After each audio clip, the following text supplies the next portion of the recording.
시멘트 넘겨주시죠.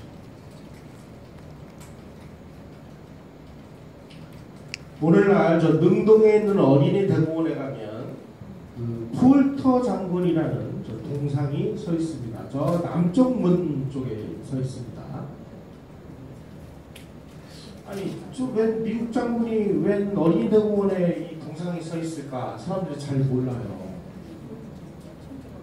이름이 존 B 폴터 장군이라는 사람인데, 바로 이분이 유엔 한국재건단 단장으로서 이승만 대통령이 우리나라가 지금 산업화하려면 공장이 필요하니 공장을 좀 줘주시오 이렇게 얘기를 하니까, 예, 각하의 뜻을 이뤄드리겠습니다. 운프라 자금으로 우리나라에다가 공장을 져주시고 있습니다. 이승만 대통령이 얼마나 고마우면은 이분을 그 감사를 기리기 위해서 동상을 세워놨습니다. 원래는 이태원에다가 세워놨었는데요. 이태원의 이 길이 확장이 되면서 저 동상을 어린이대공원으로 옮겼습니다. 그런데 아무도 몰라요. 왜 이분이 여기에 동상이 서 있는지.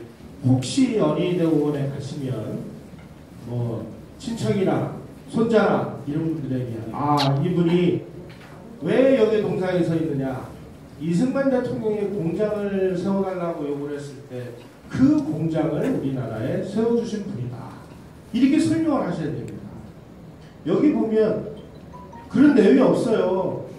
단지 전쟁 후에 한국의 제거를 위하여 이렇게만 되어 있습니다.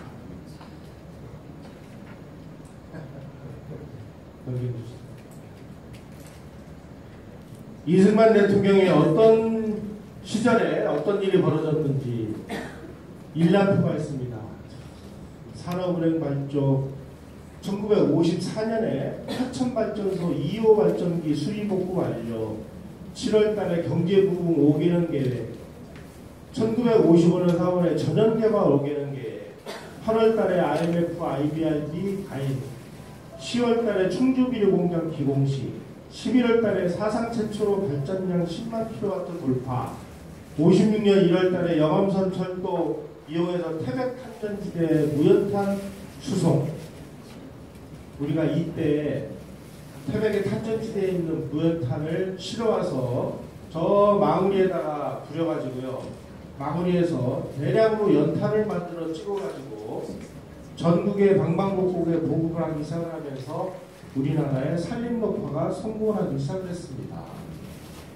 산림녹화 그러면 나무만 열심히 심으면 산림녹화가 된다고 생각을 하시는데 절대 그렇지 않습니다. 나무만 심으면 뭐합니까? 당장 떼감이 없으면 아까 심은 나무 밤에 몰래 가가지고 뽑아다가 떼서 얼어 죽지 않게 하죠. 한국 사람들은 수천 년 동안 온돌로 난방을 했고 장작을 떼서 난방을 했고 물도 데폈었고 밥도 해먹고 그러면서 살았잖아요. 산에 나무가 남아납니까? 아무리 산에 나무를 못해 가도록 지켜도 안 되니 방법을 바꾼 겁니다. 태백산에 있는 석탄을 캐서 그것으로 연탄을 만들어서 그 연탄을 전국 방방곡곡에 보급을 하고, 연탄 떼는 아궁이, 장작 떼는 아궁이를 전부 연탄 떼는 아궁이로 바꾸고, 그리고 새마을 운동을 통해 가지고 전부 경운기라도 들어갈 수 있게 길을 닦아서 전국 방방곡곡 어디에나 연탄을 싼 값으로 보급을 해서 연탄을 뜨기 시작하니까 국민들이 굳이 산에 가서 나무를 해야 될 이유가 없어지잖아요. 야, 됐다, 나무 심자. 그래서 산림녹화에 성공한 것은 박정희 시절에 성공을 했습니다만은, 이런 석탄을 캐고 연탄을 만들고 하는 모든 인프라는 이승만 시절에 시작이 됐다는 사실을 우리가 기억하셔야 됩니다. 이렇게 엄청난 일들을 했는데도 불구하고 전문가라는 사람들은 다 기억하고 이승만은 경제에 무능했다, 이렇게 얘기를 해요. 그 사람들 정신이 있는 사람인지 뭔지 좀 정신 감정을 좀 해봐야 될 것 같습니다. 따라서 이승만 대통령 재임 10년의 의미는 1948년 취임 후에 1960년 하야할 때까지 12년간 재임을 하셨는데 그동안에 1950년에 6.25의 남침전쟁이 일어나서 3년 동안 전쟁을 했습니다. 그나마 일본 사람들이 그냥 뭐 남겨준 뭐 공장이라든지 뭐 철도라든지 이런 거 3년 동안 전쟁을 하는 동안 다 부서져가지고 1953년이 됐을 때 32억 달러의 물적 피해를 입었다고 하는데 전 국민 2년치의 총생산이 허공으로 날아가 버린 겁니다. 1954년부터 이승만 대통령이 전후복구를 시작을 해서 이 전후복구가 1958년에 끝이 납니다. 그때 우리 정부가 뭐라고 발표하느냐.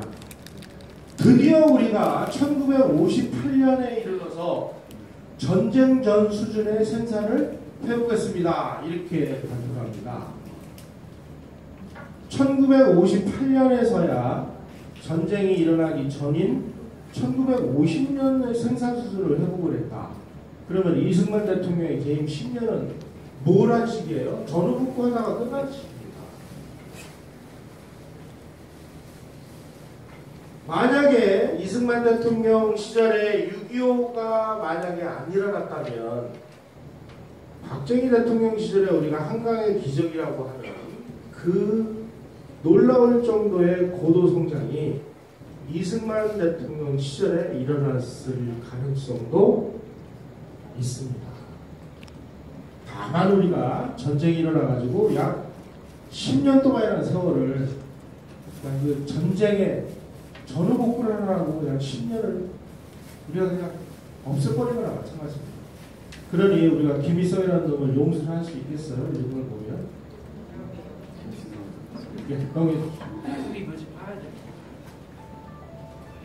아까 말씀드렸듯이 미국은 원조 자금이 들어오면 전부 소비재, 예를 들면 뭐 비료 공장을 져준 게 아니라 비료를 갖다가 사다 쓰도록 이런 그 정책을 해가지고 그냥 우리나라에 공장을 질 수 있는 비용은 19% 정도밖에 안 됐습니다. 다 그냥 1년 한 번 물건 갖다가 그냥 써버리고 마는 이런 식의 미국의 정책이 계속됐었습니다.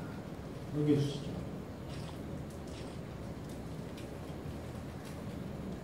미국이 나중에 이 전 세계에다가 원조를 주면서 평가를 해보니까 한국에다가 준 원조가 가장 성공을 했다 하는 것을 자기네들이 발견했습니다.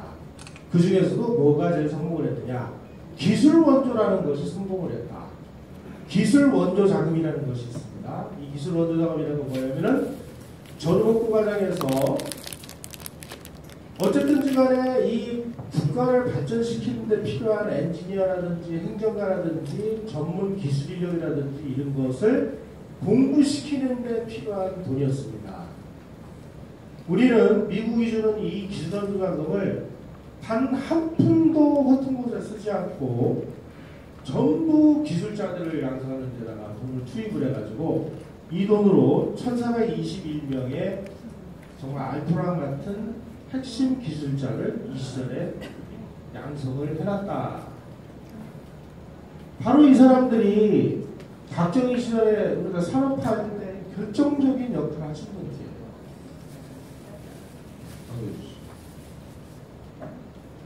또 이승만 대통령은 미국하고 잉여농산물 협정이라는 것을 만들어가지고 미국으로부터 농산물을 보여줘요. 왜냐하면 그 당시 우리나라가 쌀이라든지 보리라든지 이게 모자라가지고 국민들이 밥을 쫄쫄 굶고 있을 때 이 한미 잉여농산물 협정을 체결을 해서 1967년까지 5억 7천만 달러어치를 들여와서 한국을 먹여 살렸고 또 이 농산물 이런 것들을 판 돈으로 대충자금이라는 걸 만들어가지고 우리나라 예산으로 사용을 했습니다.